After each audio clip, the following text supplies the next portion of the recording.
I've always been curious about what goes into making a pair of skis. What goes into the design process, the materials used, why certain ones are there, how it's tested, all those sorts of questions. And so this week I got to sit down and chat with product manager from Fischer, Christian Haas, and he answered many of these questions for me. I think it's quite fascinating that humans can feel the difference between different skis because of these different materials that are used and their different properties, as well as the blending and combination of these materials put together. Now, we wanted to make the information in this podcast really applicable across the board, so you don't have to particularly like Fischer skis. Any of the brands out there, you're going to find some valuable information that will help you in understanding what makes a certain ski behave the way it does. And so perhaps you might have some better idea about selecting that ski for your next ski choice. I really value these conversations with experts from across the industry. I've learned so much helpful information over the years. So I hope you have too. And if you have, you can help support the show by subscribing to the Big Picture Skiing YouTube channel or the Big Picture Skiing podcast on Spotify and Apple. This really helps support the show and bring on great guests like Christian that help impart really powerful knowledge to you. So thanks for subscribing to the channel. Let's get started with today's episode. Christian, my hope is today you will help me and the listeners understand better what goes into our favorite pair of skis. What we always have in the construction of a ski is that we're using in the center a core material. Either it's a wood core for higher performance skis or good skis, or it's a PU form for low-end performing beginner skis. All the material which we are using underneath this core, we have to use on top of this core as well. So means we have a glass fiber underneath the core, let's say wood core, we have to use a glass fiber on top of the wood core. If we use a metal inside the construction underneath the wood core, we also have to use it on top of the wood core. If we use, then we need a base material. It's a polyethylene base. We have to use on top a top sheet material, which normally is a polyamide or a nylon material or an ABS TPU compound material. Then we have the steel edges, and sometimes we have a tip protector or other metal sides inside the ski. And to bend such a metal, you need an additional layer of rubber, a thin rubber layer in the thickness of 0.1 millimeter is enough. Oh, it's paper. It's so thin, paper thin. It's really thin. Could be 0.1, 0.2, and this helps to make the bonding a little bit elastic, and this helps extremely when you bend the ski. So during skiing, bumps coming up, or you jump in a half pipe, the ski bends a lot, and without this elastic part with this rubber inside, the ski would delaminate, and this elastic part helps that all the material stays together. Okay. Inside. Yes, I was wondering about that because I was just thinking in my head, if I stuck some materials together, wood, metal, fiberglass, and then I bent it, I could just imagine the thing shattering as I really bent it. So the rubber is a piece in there, really thin, but its job is so you can bend the ski. And it exactly. Okay. Exactly. So then tell us, I know that there are I only know of two types of bases in a ski. Mm-hmm. Is that it? Is there just two types? And what is the difference, and what do people feel when they ski on these two types of bases? The two types of bases are, on one hand, is an extruded material, which comes the name from that how you produce it, and the other is a sintered material. And the main difference of the material is the molecular weight of it. So these are the molecules, how many molecules are in this plastic material, in this polyethylene material. And an extruded base will be mainly used for example, kid skis or beginner skis, because on that skis it's not so important that they're super fast, super gliding fast. It's more important that it's uh, easy to service it, that they need not that much service. And on the other side, the sintered base is the better material for performance ski, for high performance ski or racing skis. And the more the ski comes to a racing product, the higher is the modular weight of this material. So Okay. really, World Cup racing skis have an top-end material here, which is also more expensive. And on a commercial ski, a regular sintered medium molecular weight sintered base ski is enough, and it's a good quality, which are much faster in the speed than an or not. It's faster in the speed as an extruded base. Yeah. Okay. Okay. Yeah. Right. And So with the special grinding, you have also tools to make it faster. For example, when the snow conditions are super wet, then the grinding, the stone finish grinding, for example, could be more rough, and then you're again faster in the speed. If yes. the snow conditions are dry or dry snow, then the structure should be a little bit smoother, not so deep, not so rough, and then you're also with this faster on the snow. Okay. Okay. Okay. So But bases. So yeah, then we go into. I was going to ask about wood yeah. in the core. Mm, Can you tell me why different types of wood are used? Like what properties mhm, are I mentioned before one of my favorite skis from Fischer is the CT, the RC4 CT mhm. ski. Like tell me why wood is used, a particular wood is used in that, and maybe it's different to my new Ranger 84 Yeah. ski. On the high performance or on the commercial racing ski like the RC4 CT, we are using a hard wood inside as a core material. This hardwood, what we are using is a beech. Uh, some other constructions or supply manufacturers using an ash as an hard wood. Um, both are from the properties nearly the same, or almost the same. So these are heavier in weight. The ski is more stable. So we use it because of the need for such a ski. Uh, when we have for example, a freeride ski, the Ranger, for example, here is the need not that it's super stable. It should be a little bit softer, a little bit playful, the ski. And therefore, we decided to go with a softer wood as a material for the core. A softer wood is a poplar core, for example. So the density is much lower on such a core material, and therefore it's lighter, a little bit easier to bend. And that's the choice here for freeride ski.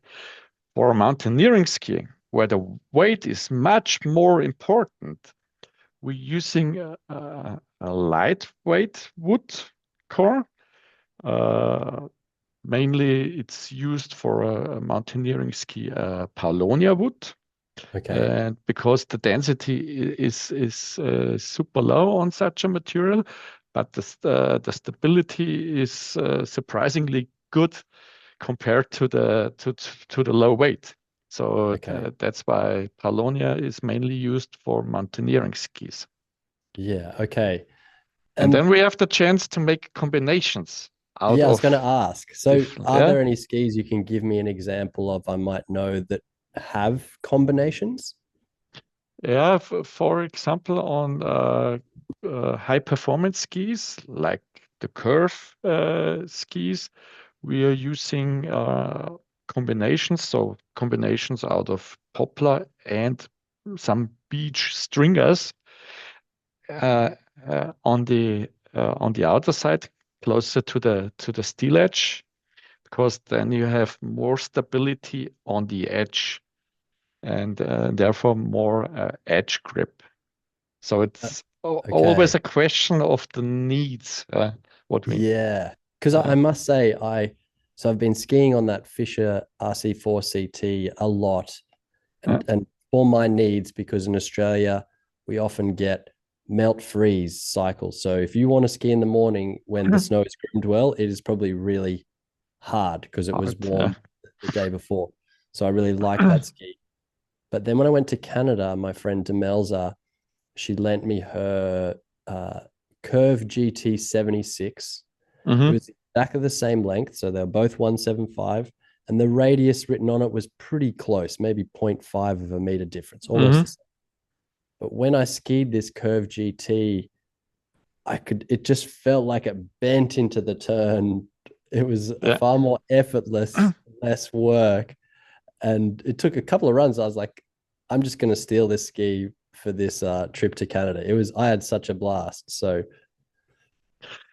Yeah, on this Curve GT 76, these so-called all mountain skis, these are the target for such ski is always to have an easygoing ski. An easygoing ski you get when you make the complete ski a little bit softer in the bending. So this we call it bending line of the ski. So bending line is when you put the skis or on two bars. One bar is on the widest point in the tip. One bar is the widest point on the tail, and you get a force in the center of the ski, and the force is always the same. It's round about 300 Newton, which are 30 kilograms. Then you get a certain curve of the bending of the ski, and that's the bending line. And with a softer ski, you have a deeper bending line, and this makes it possible that you can make shorter turns. The RC4 CT, the higher almost end, stiffer. the racing ski, so the commercial racing ski is much stiffer, and therefore it's not so easy to make short turns. But on the hard packed areas, it's a machine. It's super Yeah. stable on the edge, and you always have a good edge grip Yes, for absolutely. medium turns. Yeah, that's right. So then, a lot of the time skiers just have to really think about like a few things. One, the style of skiing they're going to do. Hmm. Two, the location and type of snow they get. And so those two things sort of determine what sort of ski you're going to go for, or if you need a few skis. Hmm. Yeah, it's just nice having that choice because it's not always the same weather changes. Exactly. Yeah, I yeah. I have in my garage minimum 5 pairs of skis. They're different. Okay, But okay, I'm a lucky guy to work in this business. okay. So then, if we Mm. stick to this feeling that really attracted me to the CT and some other skis I've had in the past of this grip. Say you're a skier, you're advancing, you're getting better, you're taking more risks, you like going faster, you're comfortable, you're skiing on some maybe harder snow, and you want to carve. What what exactly is it in the construction of these skis that makes it hold better? It's two things. It's the a better edge grip you get anyway with a stiffer ski where it's not so easy to bend, and we achieve this with an additional carbon layers inside the ski construction. We can reach it with an additional with a metal layer, a titanal layer, for example, in the ski. And the other thing is that the bending has to match with the torsional stability of the ski. If a ski is super soft, then the torsional must be different to compared to a stiffer ski. And the relation so between the torsional stiffness and the bending guarantees the edge grip. And this Okay. makes it complicated in the development and the R&D of the Yeah. ski. Because why can you make a ski that is quite bendy on the bending Yeah, line, yeah. but has a lot of torsional stability? What would I feel if that happened, for example? Would it Um, on a slalom racing ski, for example, on the real World Cup slalom racing ski, the the the the the torsional stability is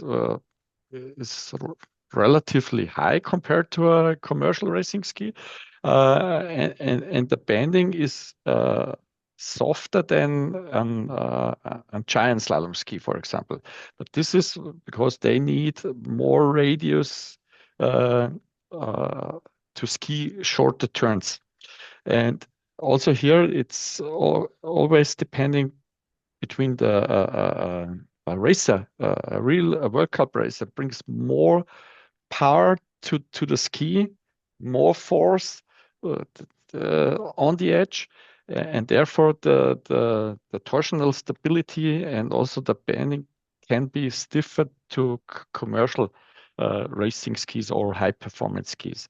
On a high performance ski where an medium skier or a good skier, a sporty skier is Mhm. using, there normally you can't get so much power on the edge on the product. Therefore, the ski can be a little bit softer, and also the torsional stability has to be a little bit softer. How we achieve it, the torsional stability in that way, for high performance ski or for racing skis, we're using an additional layer of carbon, which is placed in 45 degrees angle on the Okay. ski. Uh, or we can we can play with an additional metal layer with a titanal, which we can also place there as a full metal on the ski, or we cut it in a special shape, which also helps to achieve different reactions on the product. So Okay. full material, for example, under the foot, because there you need the most stability, and getting a little bit more narrow on the shovel to have a little bit more torsional flex there. Okay. Okay. So if I get it right, stiffer the ski is, that bending line flex, it will hold better. And the reason for that is because it doesn't vibrate as much. Is that why the stiff, or does the bending line stiffness also helps the torsional? They go together with making it torsionally stiffer, and that's why it's Yeah, grippier. it, the combination of it. It's Okay. not so easy to say this or yes or no, but in general, always the flex and the torsional stability has to match together. Uh, you said it right. Vibrations is also a point which where when you have too much vibrations on the ski, you lose the edge contact to the snow. And here the titanal, the metal, especially helps to bring a smoother running on the edge on the ski, that it Okay. runs smoother So with less that's vibrations. its And main sort of purpose. that's exactly. And Yeah. for real racing ski, it's super important to get out these so-called bad vibrations from the ski. Yeah. And I think you mentioned, we chatted before, how much difference, like how much more titanal metal would you put in a giant slalom ski for the top Mm. World Cup racer versus, my CT ski? Mhm. Like what's the how much in millimeters? Uh, a standard thickness of a titanal layer in for commercial ski is 0.5 millimeters. For high performance ski, we are using, or it's also standard 0.8 or 0.7 millimeter thick layer of a titanal. Uh, on real racing skis, they're using up to 1.2 millimeter, by far thicker, and could be that they're using not only two metals, sheet of metals, so one on top and one below the wood core. Could be that they're using also a third one to have, Right.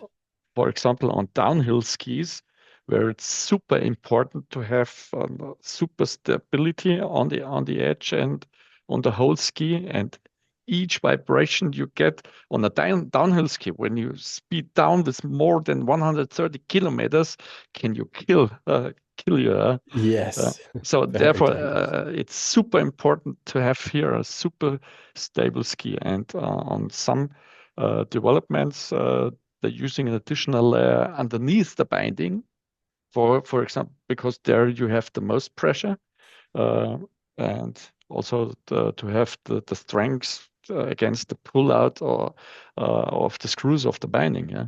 Okay. Yes.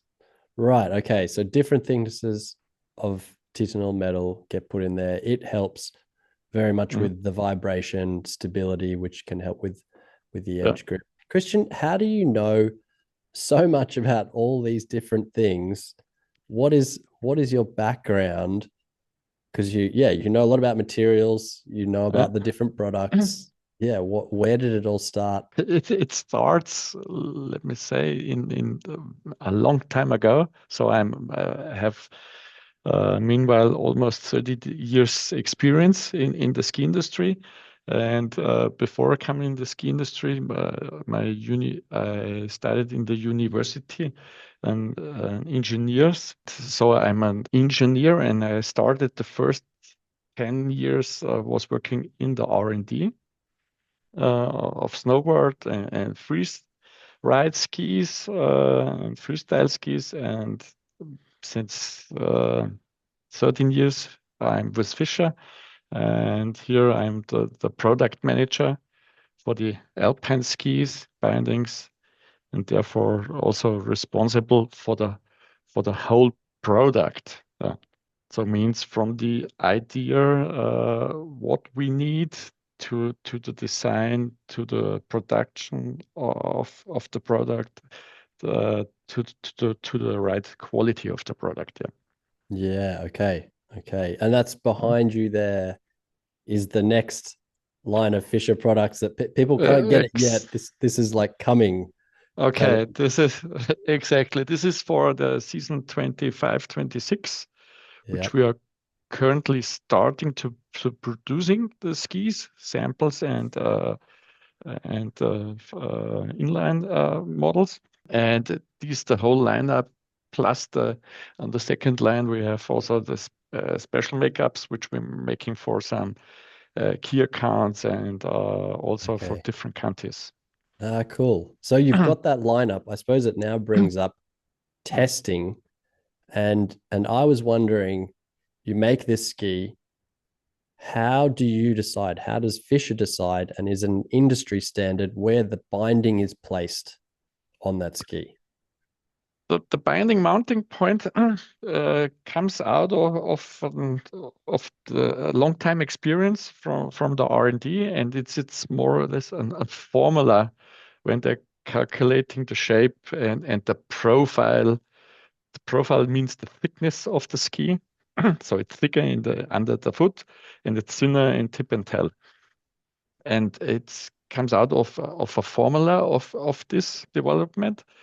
And this is how we're going on the first ski test on the slope with the calculated binding mounting point. And Okay. when we are not satisfied with the property of the ski, with the result, then we move the binding a little bit forward to see what's happened, or move it backwards to see what's happened. And sometimes we have to adjust this binding mounting point then for the production. For example, when we need it for a beginner ski a little bit more easier in the turn initiation, then it could be that we move it a little bit 1 centimeter to the front.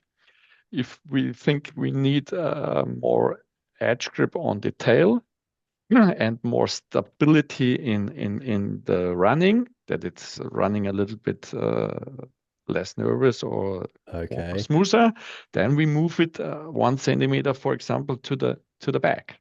Yes. Okay. So, And you're part of this testing team, aren't you? You for certain style of skis anyway. You and some other people in the factory. You go out and test this.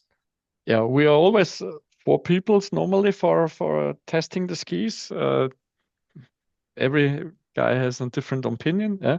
And we always take with us 2 new prototypes and at least one reference ski where we think it's the best by now Yes. at the moment, or a competitor ski. Yeah? And and then we're switching the skis during the runs. So everybody test one of these, all the 4 pairs of skis.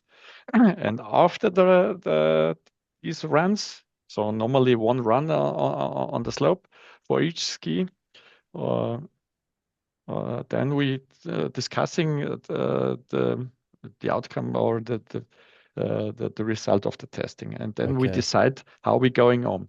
If we need another loop, new prototypes, which are, for example, more stiffer on the tail, or stiffer in general, or softer, these we decide in this group of these 4 people, Okay.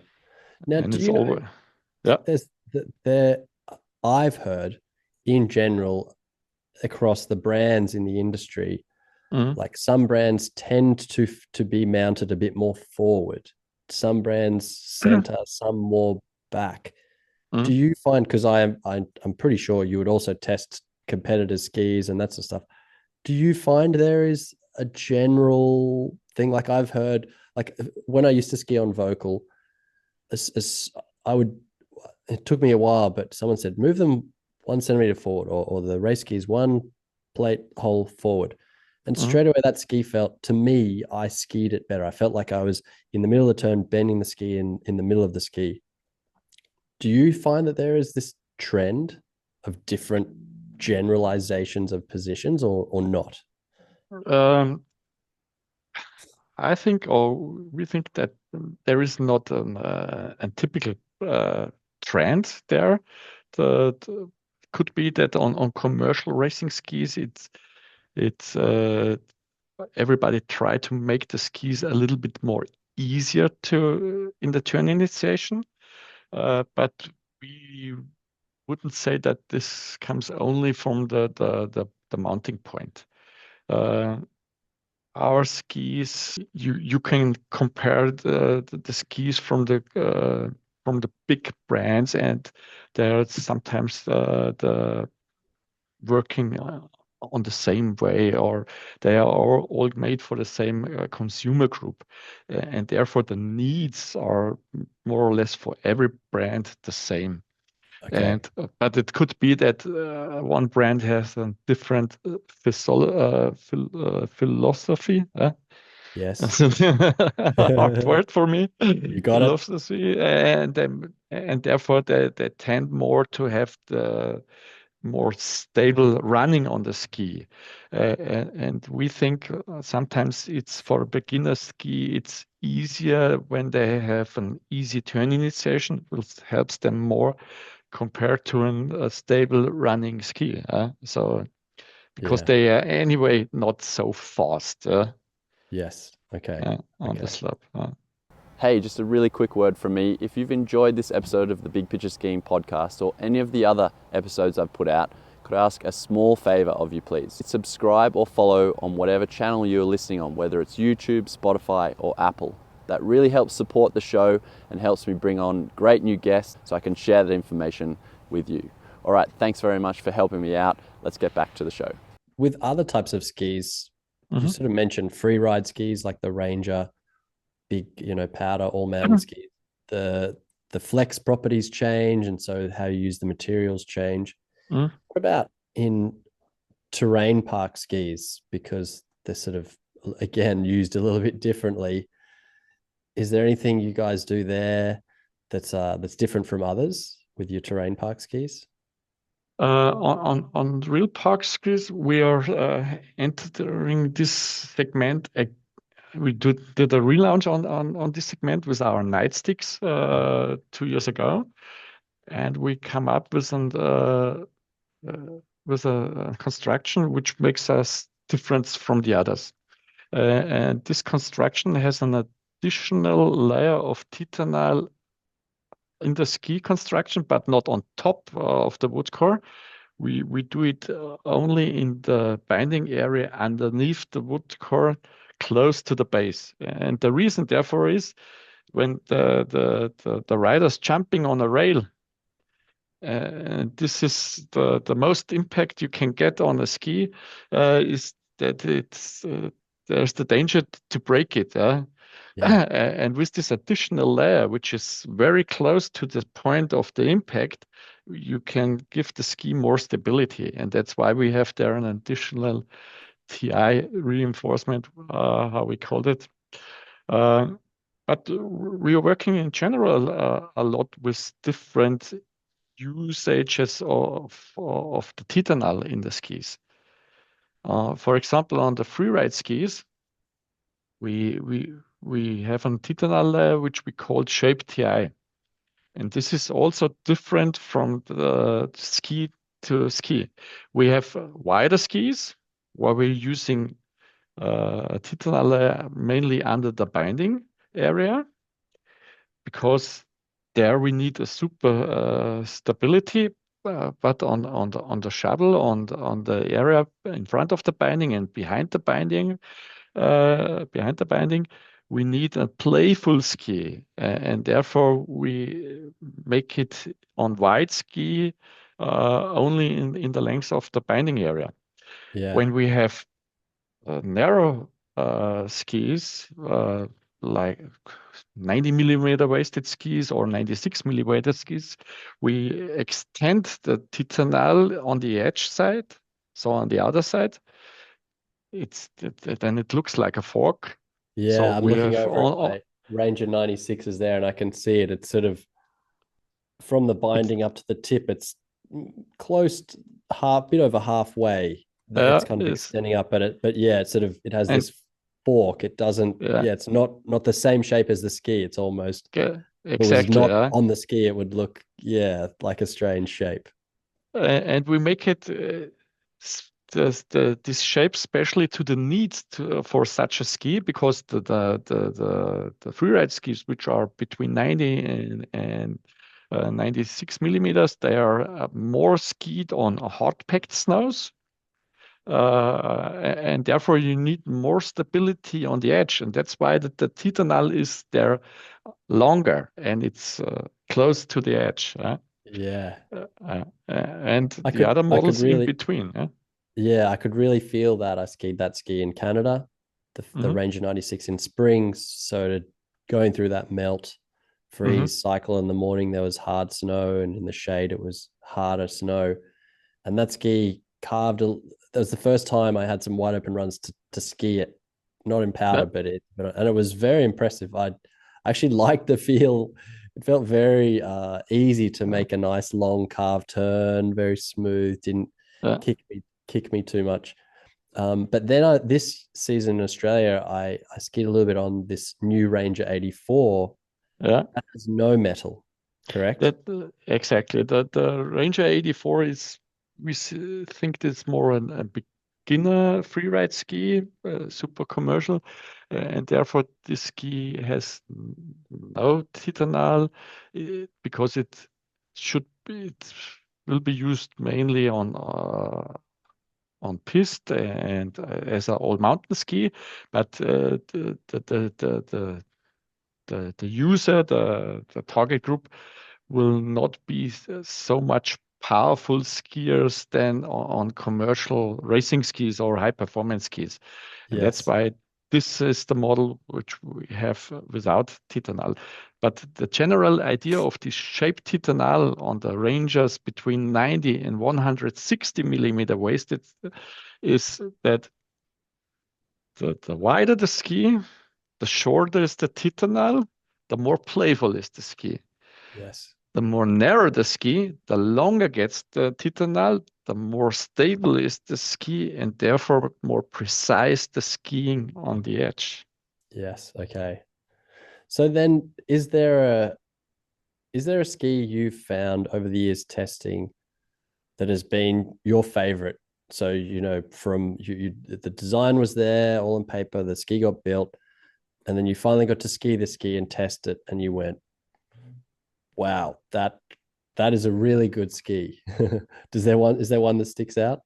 There was one which sticks out, or this one. This is the Ranger 102. So this is and the original Ranger 102, which was 4 years ago, the pink one. This was especially in the R&D, in the development. This was the first prototype which comes out of the mold. Was such a good ski where we all were impressed how this ski works. Yeah, I've heard that's it has a cult following. Like, I know some people, they really prize these skis, like the free ride world tour people, they all wanted it. Is that right? Yeah, exactly. This is a really cool ski, and on the current model, the target was, because this was a little bit special in this type, and it was a ski what we think or for us was super great, but we find out that also for the main target group, it's not always that the right choice. What I think is good. So and therefore we made it a little bit more playful, and with a little bit less rebound, and this makes it more easy to ski the current Ranger. Okay, but the original was. Are you changing? Are you bringing back the original one at any point? Because a lot of people loved it. We think that it's on the time to go back in such an ski with such a rebound, but we make it in a new construction. So we work on that. We start to work on that now, but this will come back in 27, 28. Okay. So we start now in the year 24 to make the developments for 27, 28. And in general, did that ski have more titanal? How on a piece of paper with the is that the main difference? It's the titanal and it's the carbon layer inside. Especially the carbon layer is some material which helps to improve or increase the rebound of a ski. Okay. So this is the force when you bend a ski, and it returns back. It returns back. This is the rebound, and with carbon can help to increase that. But carbon is always a material which is from the environmental point not the best. So okay. Yeah, I was going to ask, like, because I mean, it's amazing material, obviously used. It's high end, all sorts of sports stuff, boats, cars, bikes, that sort of stuff. Exactly. So it has amazing properties. But some of the reasons you're saying is, you're also aware of environmental impacts. Exactly. This seems to be a theme with Fischer. I know. Yeah, there are some steps that you're taking in lots of different products in the company to try and reduce the impact. Is that right? Yeah. We try to reduce this impact, this carbon footprint impact, and with when we find the construction and we work hard on it to reduce the use of carbon or bring it totally out of a ski. And on freeride ski, it's possible to get it out of the ski. And this we see on the current Rangers. They're made without carbon, and it's performing very, very, very well. And therefore, we always try to reduce the environmental impact on all our new developments. Okay. This is important. That was one thing I was wondering. Is there a product, a material, for example, that is not yet invented that you wish was invented? Do you wish there was like the environmentally friendly carbon, or is there like would that probably be the top wish list, you as a producing this sort of stuff?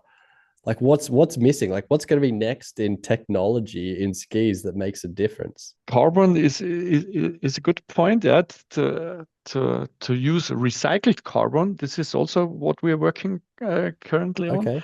But a general trend is to make, and this is especially on commercial race skis or the high performance skis, to get out these vibrations out of the skis. And when you have a ski with less vibrations, you have more contact on the snow. Yes.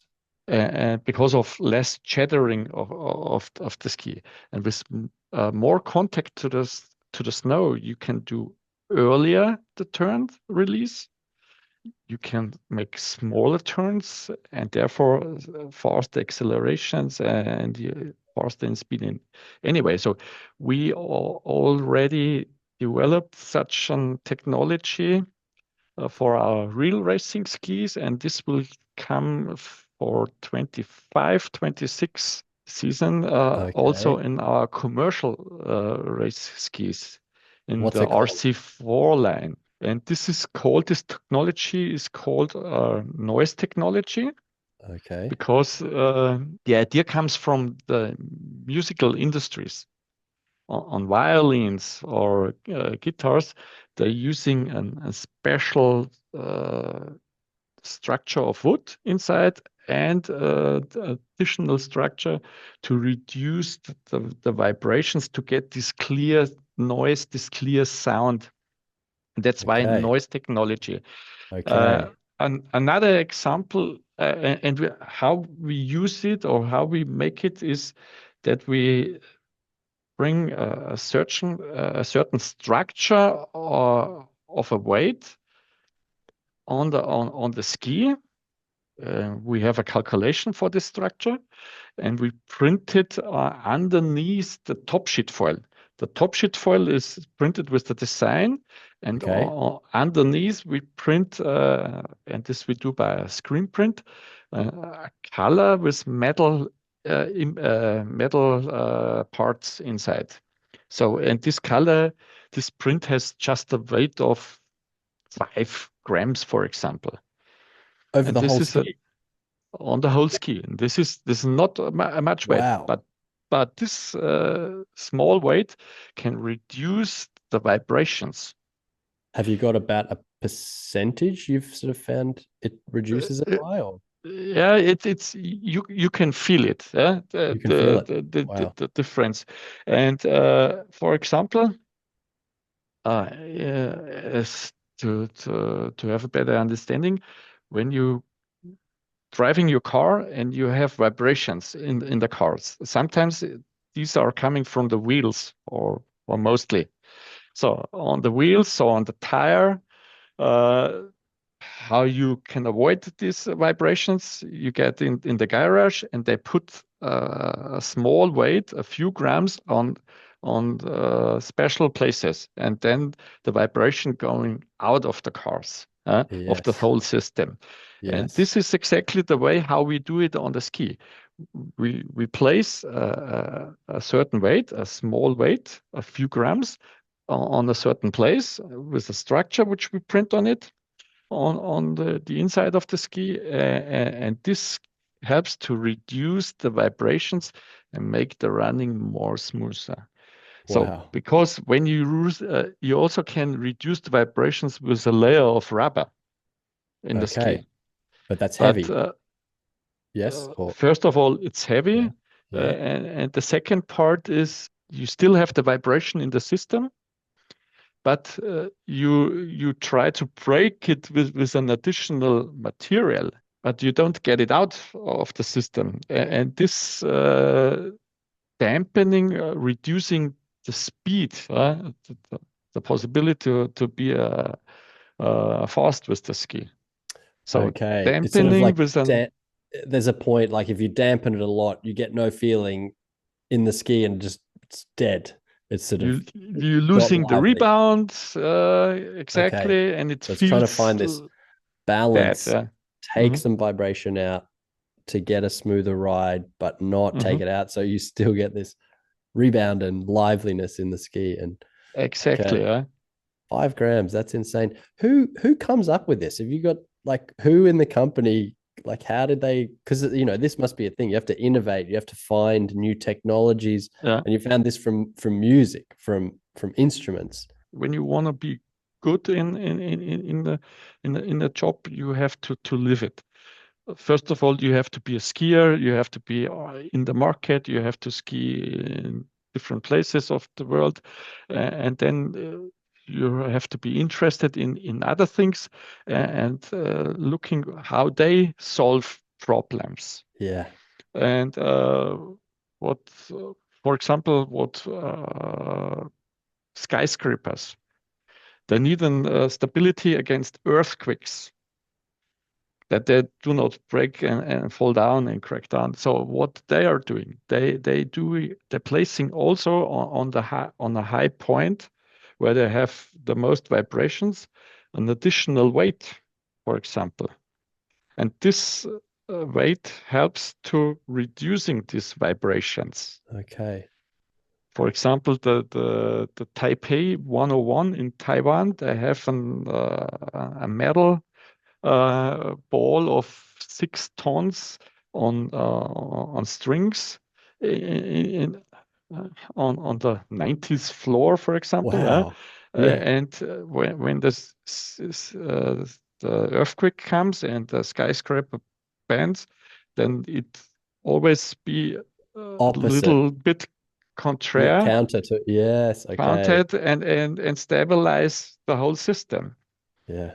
And Wow. this is also a way to Away reduce the the vibrations. Yeah. vibrations. Yeah. Fascinating. Fascinating. Is there any other technology coming? Maybe even maybe you can even speak to anything in Fischer, just because I'm kind of this is a fascinating topic. Any other Mhm. areas you're looking to innovate in? Uh, we always go through the world or try to go through the world with open eyes, and in general, reducing vibrations is a trend in the industry, which we're Okay. also following and try to bring down to also products on lower price points, and also for performance skis, not only racing skis, high performance skis, and therefore to be open-minded for everything is always very, very helpful.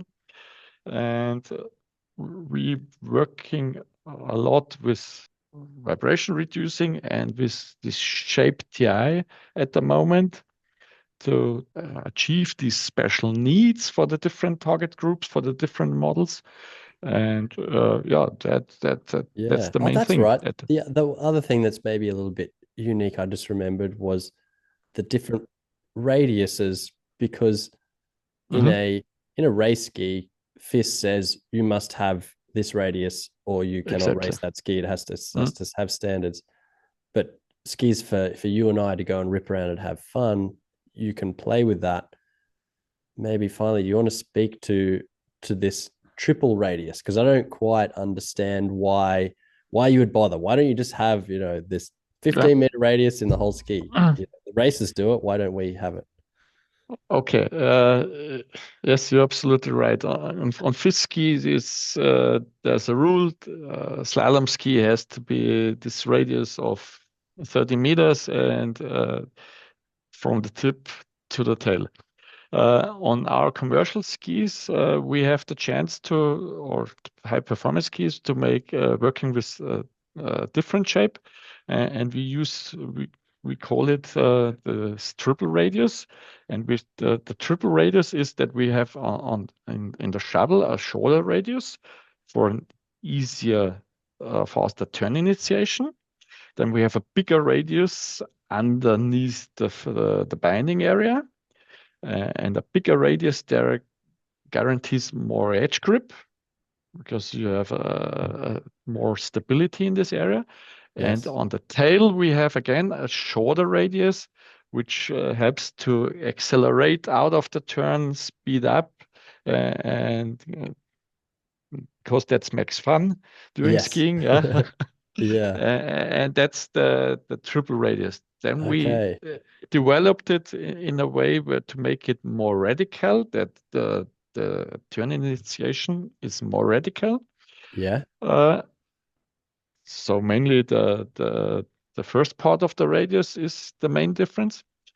And then we developed for all mountain ski, for wider skis, between 76 and 85 millimeters.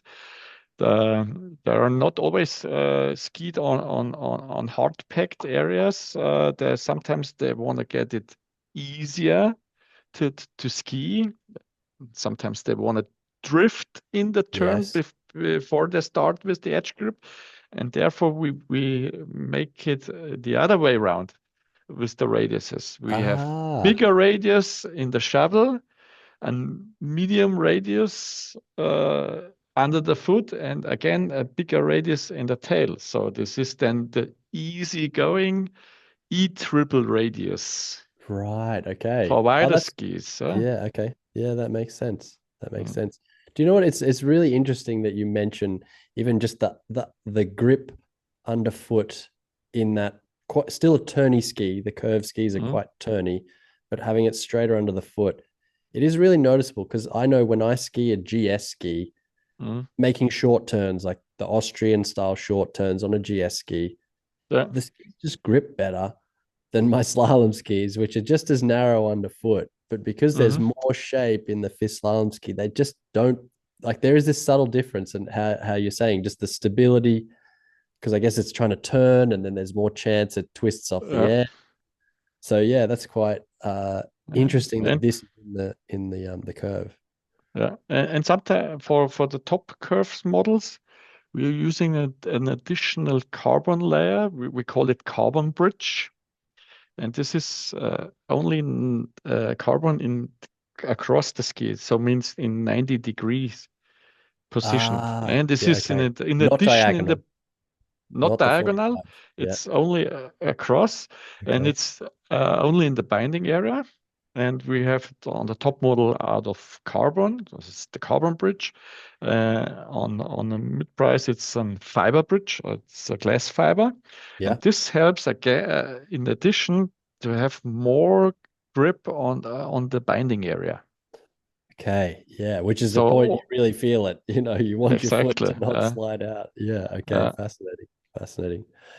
Christian, thank you so much for your time and expertise on everything here. I certainly have a better idea of the materials and the properties of the materials, why companies use them in different sort of ways.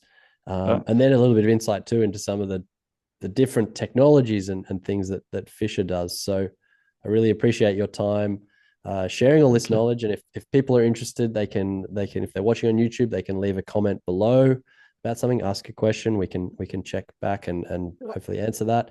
And anything else you wanted to add and say to people listening? Hopefully we get tons of snow for the upcoming winter, that we all have fun on the products we developed, where we put our force, our power inside there, and hopefully we will all have fun with that.